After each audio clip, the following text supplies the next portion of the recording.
over a third of Team GB having been privately educated, we're asking, should state schools get more money for sports? Do give us a call, 0207 862 2222. There's a lot to this subject, so I'd love to know your thoughts.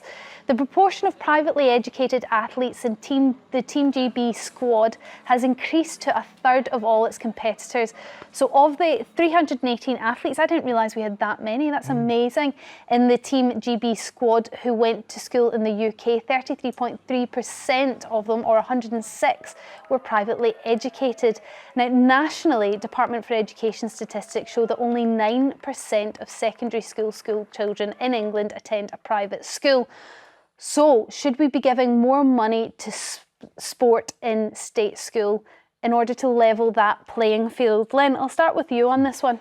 No, I don't think we should be. I think I'm interested to know the breakdown of the people that were privately educated, and if it is sports like equestrian, fencing. I think rowing and hockey, I believe, have quite high percentages of privately educated individuals. But doesn't that mean that we need to make rowing and hockey accessible for state school pupils? Because we can't say that it's just the wealthier children that have more of an ability. We could be doing ourselves a disservice in competitions like the Olympics by no, I do understand that. However, maybe initiatives. We need to have more initiatives, but to actually throw money behind these, when we have a look at a lot of these people that come from maybe wealthier backgrounds, privately educated, they still have bright futures even if they don't win anything, based on family, wealth, all those sorts of things. If you look at a lot of the people that participate in the Olympics who don't win, don't have the financial backing, don't have the sponsorships, sometimes they don't know what to do in life. And what I would like to see is more money in schools for trades, vocational subjects. We Brexited, there's not a big push for builders. We desperately need engineers. Those are the things we need. Even though sports are so good, they empower children. I think there is enough being done at the moment. When I was in school, and I actually went to a school that didn't have a lot of money, we still had so many sports involvements such as the relay, 100, 200, 400, shot put, javelin, all these. I think those things are enough to now concentrate and put taxpayers' money behind sports that are very niche, like canoeing, like fencing, like equestrian. I don't think it's a good use of money. And like I said, if they don't win, what are those children going to go on and do as young adults? Maybe Lynn has a point here, Henry. The money in the education system is sparing at the moment, and actually we're struggling to get the levels of English and maths that we're looking for. Maybe the money should be going into basics rather than being able to throw a javelin. Well, no one's talking about throwing a javelin or trying to be the next Chris Froome or Bradley Wiggins. It's about opening up all the possibilities of sport and in life. You know, healthy in body, healthy in mind. We've got an obesity crisis in this country. Now, I'm not saying that they need to try and be the next Steve Redgrave or Matthew Pinson. I mean, I couldn't stand rowing myself. I did a little bit of it, nearly drowned. Not for me. You know, I'm much happier, you know, doing my sprinting or increasing a little bit of swimming these days. Your weights. Yeah, my weights, you know, my weights. Henry loves his weights. But if you look at the top 250 English, private schools, grammar schools, I mean, a child going there has 10 times more outdoor space than a child going to a regular comprehensive school. That is not good for them. That's not good for the mind, for the body and the soul. So it's about opening up. Now, if obviously a child from a state school or kind of an ordinary background tries a bit of rowing, tries a bit of, any of these other sports, hockey, and isn't interested, that's fine. But at least give them the chance. And it doesn't mean you don't have to put in loads more money. It's about partnering with those schools, especially if they're getting tax breaks and having all those facilities. Give people a chance. OK, I'm going to put something to you. Billy Connolly summed this up really well in a joke he does about the Big Ian, and in a joke he does about tobogganing. If you know, you know. So I'm not going to go over the joke because I will not be able to do it as well as him. But the idea that a child from a council estate is going to go home to their family and say, I've decided I want to be a tobogganist, I'm going to put all my efforts into that, is just, as a parent, you would be like, that is the most unsensible decision you could ever make. There's no security in that. Absolutely not. So even if we do throw more money in state school, are we likely to produce the athletes on the other end? Are we likely to produce the children that are going to throw everything into it? But it's not just about producing the athlete. That's all about the elite level. But sport and the National Lottery funding isn't just for the elites who go to the Olympics or the World Champions. It's about people at the grassroots who just want to take part in sport. Remember what Seb Coe said at London 2012? It's about inspiring a generation, not just of the elites, but of mass participation. The London Marathon is great, 40, 50,000 people, but there are lots of people who don't do anything. And it starts very young. Henry, look at boxing, look at football. There's a lot of representation in boxing and football. Majority of them come from, working class backgrounds, not as well-to-do backgrounds. But it's a lot harder to get in and do well in those sports because there are many more people who can do them than rowing. I know, but what I'm saying doing is... the dressage, But what I'm saying is there's questionable at the moment, but there's more wealth, there's more financial backing. Lucozade much more likely going to back someone in boxing than they are in equestrian. So those people from wealthier backgrounds, they may not get the exposure than those in boxing. All right, let's go to the calls. Joe from London, what's your thoughts? Do we need to throw more money at sport in the state sector? I think before you do anything like that, you need to sort out the infrastructure. Go on. Because we get a healthy grant from schools. I work in a school, I'm a business manager, so I'm in charge of the cash. Great, you're the very person we should be speaking to. Yes, well, we get a grant from the government called PE and Sports Grant, but it's very prescriptive of what you can and can't spend it on. So, for instance, we can't spend it on swimming lessons, which to me is a life skill. As well as reading and writing, every child should know how to swim. We can't spend it on swimming lessons. But also, even if we could, the local swimming leisure centre shut down after COVID. It's the only Olympic-sized swimming pool in the whole borough. So they couldn't even learn how to do proper laps like when I was a child there. I see. Then where else would you send them? Our athletics track is inundated. When I used to work for the council, we had 96 schools in the borough. Everyone is trying to get to the athletics centre.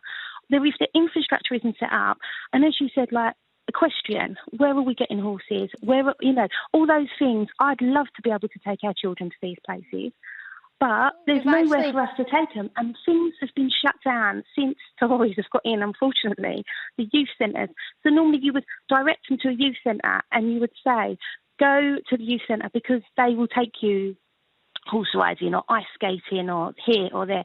Those trips aren't happening because the youth centres aren't open.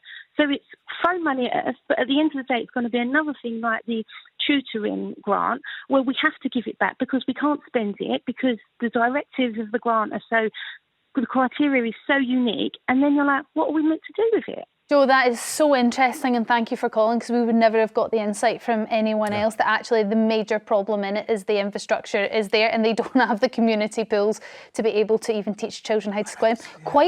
That's quite worrying, Joe, actually, because I certainly get taught how to swim at school. Thank you very much for your call. Tim from Merseyside, well, it's hard to say give more money to state schools, but should we be encouraging more young people in state schools into sport, even if that is just running? You can do long distance running without very much. Well, I went to, a state school, and there was plenty of, sports available. You don't need to go to privately funded schools to be able to succeed in sport.